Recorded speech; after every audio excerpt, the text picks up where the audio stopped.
Je vois pas un KO de Claressa sur elle. Bam! Badaboum! Oh là là, mais qu'est-ce que je kiffe! Qu'est-ce que je kiffe!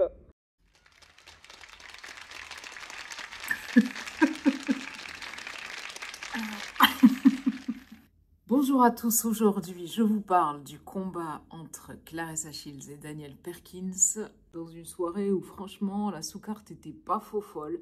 On a eu la chance d'avoir quand même Caroline Vert qui s'est imposée et ça fait plaisir pour la Canadienne.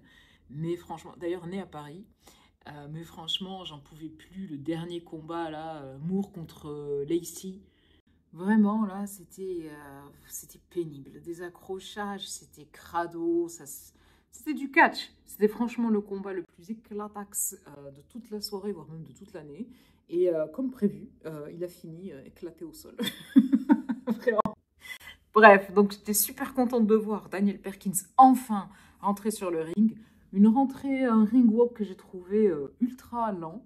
Je sais pas, enfin j'ai eu cette impression-là. En tout cas, après c'est vrai que la musique qu'elle a choisie, qui était un rap un peu slam, un peu parlé, ça n'a pas forcément aidé à changer cette perception-là, mais c'était très lent. Alors c'est la première fois que dans la boxe féminine on a un championnat du monde pour toutes les ceintures dans la catégorie des poids lourds. Donc c'est un combat qui se faisait au-dessus des 175 livres. Daniel Perkins, à la pesée, est arrivé à 177,2 livres, c'est-à-dire 80,3 kg.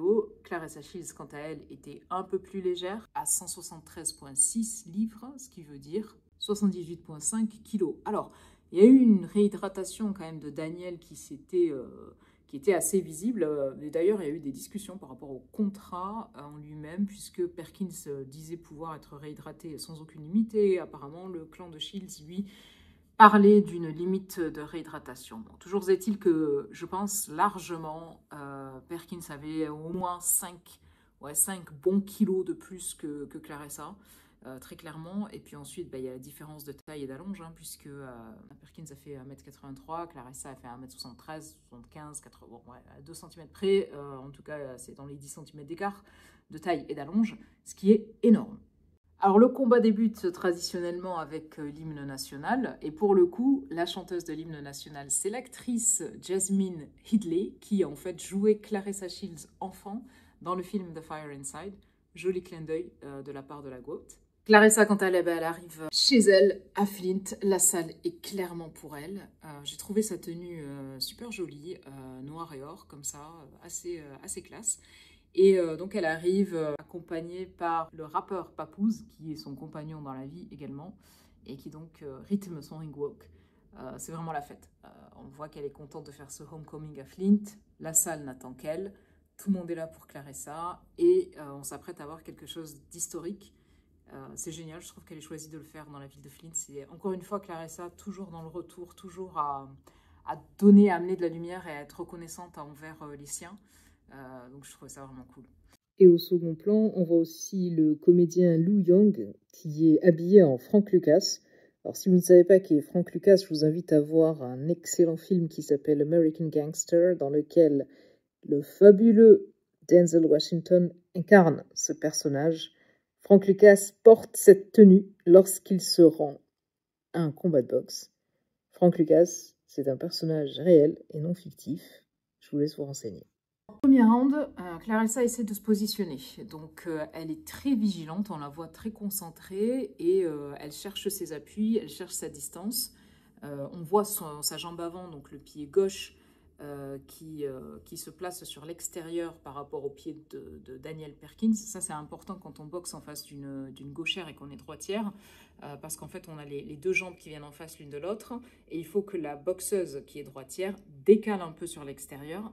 Pourquoi? Parce qu'après, on peut avancer et toucher la boxeuse qu'on a en face. Et c'est cet élément-là que Claressa va passer les premiers rounds à calibrer, à arriver à ne pas garder le pied à l'intérieur, mais bien à l'extérieur, et à pousser vers l'avant pour pouvoir envoyer de la puissance, pas seulement toucher, mais faire mal.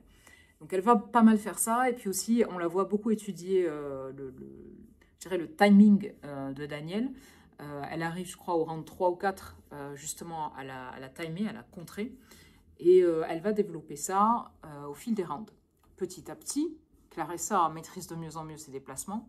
On voit Danielle Perkins galérer, elle amène pas vraiment de solution, elle est sur le reculoir et elle est un peu plantée dans ses appuis, quoi. Elle est ancrée, elle bouge pas beaucoup. Alors ça, c'est très dangereux parce qu'en face d'une Claressa Shields qui, elle, est très mobile, rapide et aime bien envoyer des combinaisons, c'est dangereux parce qu'on devient une cible statique. Et donc Claressa, c'est exactement ce qu'elle va faire. Elle a compris que Perkins bougeait lentement, elle a une garde basse, et donc Claressa, elle ajuste au fil des rounds la distance, et elle prépare l'overhand du droit. On la voit hein, avec le bras prêt à envoyer à chaque fois, donc c'est assez lisible finalement. Malgré tout, dans quelques rounds, elle arrive aussi à lui placer un crochet du gauche. Je crois qu'il y a un uppercut à un moment donné. Donc elle touche au corps, à la tête. Et pour moi, franchement, Claressa remporte, elle domine tous les rounds, quoi. Je ne donne pas un seul round à Danielle Perkins. Hein. Alors, tout ceci se passe sous les yeux de Terence Crawford, ami de Claressa Shields, mais aussi de Anthony Dirrell, très très bon ami de Claressa, qui lui-même est de Flint et qui s'était entraîné d'ailleurs dans la même salle, qui l'accompagne depuis toujours. Hein. Donc c'était assez sympa de voir Terence Crawford aussi dans la salle supporter Claressa. Alors dès le round 3, en fait, Claressa touche avec l'overhand du droit. Et ensuite, du round 3 au round 8, elle va ajuster sa distance et ce mouvement. Mais c'est tout le temps l'overhand du droit qu'elle essaye de placer. Et à chaque fois qu'elle essaye de le placer, elle touche. Alors elle touche avec plus ou moins de puissance, parce que justement, elle ajuste encore un petit peu la distance de sa jambe avant. Et puis, on va arriver sur le round 8 à 10, où là, Claressa, qui avait tendance jusqu'à présent à temporiser, on voit qu'elle se retient, enfin, pas qu'elle se retient, mais elle est patiente. Elle est patiente et elle boxe même, je dirais, un peu à l'économie. Elle est consciente qu'elle est à un poids auquel elle n'a jamais été. Et donc, je pense qu'elle gère aussi son énergie et elle essaye de garder de la vitesse pour les derniers rounds. À partir du round 8, elle se lâche.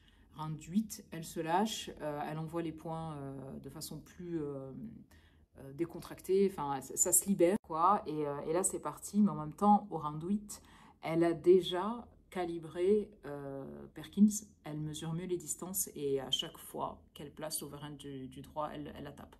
Ça monte comme ça crescendo. Perkins quand même, même si elle est sans solution au round 9, et 10, elle essaye de faire bon usage de sa taille et de son poids. Elle essaye d'utiliser le jab et elle pousse Claressa dans les cordes. Alors qu'est-ce qu'elle aurait pu faire Danielle Perkins pour, pour contrer Claressa Shields? Ben, on voit qu'il n'y avait pas vraiment de plan en fait, il n'y avait pas vraiment de tactique. Déjà, elle aurait pu mieux utiliser son jab parce que l'avantage qu'elle a, c'est les 10 cm de plus que Claressa.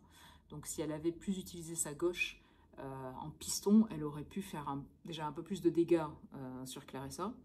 Je pense que la lacune énorme qu'elle avait, c'était son manque de vitesse aussi. Et la seule chance qu'elle aurait pu avoir, c'est si elle avait réussi à piéger en fait Claressa, c'est-à-dire à l'entraîner, la laisser rentrer et la contrer. Le problème, c'est que Claressa est 2 fois plus rapide qu'elle, donc elle n'a pas le temps, elle n'a même pas le temps de la contrer, quoi.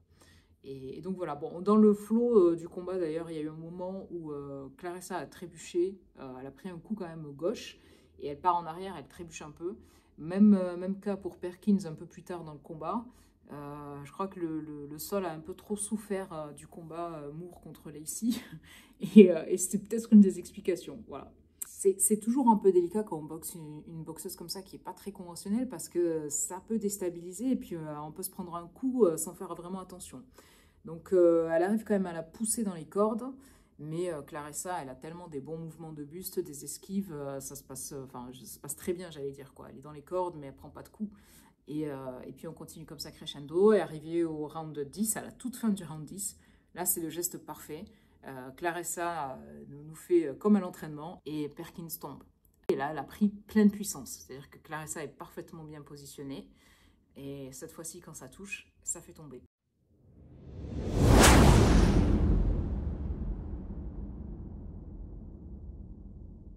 Elle n'est pas KO, mais elle est quand même comptée et c'est la toute fin du round, donc je pense qu'elle est un peu sauvée par la fin du combat. Si on allait sur un combat à 12 rounds, c'était peut-être pas la même fin. Voilà, donc super combat de la part de Claressa Shields. C'est exceptionnel. Ce qu'elle fait est tout simplement extraordinaire. Tout simplement extraordinaire. Je pense que Claressa Shields est une boxeuse dont on ne parle pas assez de nos jours. Et elle marque l'histoire de tellement de manières différentes qu'on finira par parler d'elle, sans doute plus tard. Mais voilà, moi, voilà, je sais pas quoi dire de plus, en fait. je sais pas quoi dire de plus. Voilà. Si vous voulez revoir mon avis et mon pronostic imparable avant le combat, je vous conseille de regarder cette vidéo. Je mettrai par là. Et puis voilà, merci beaucoup, à bientôt. Ciao.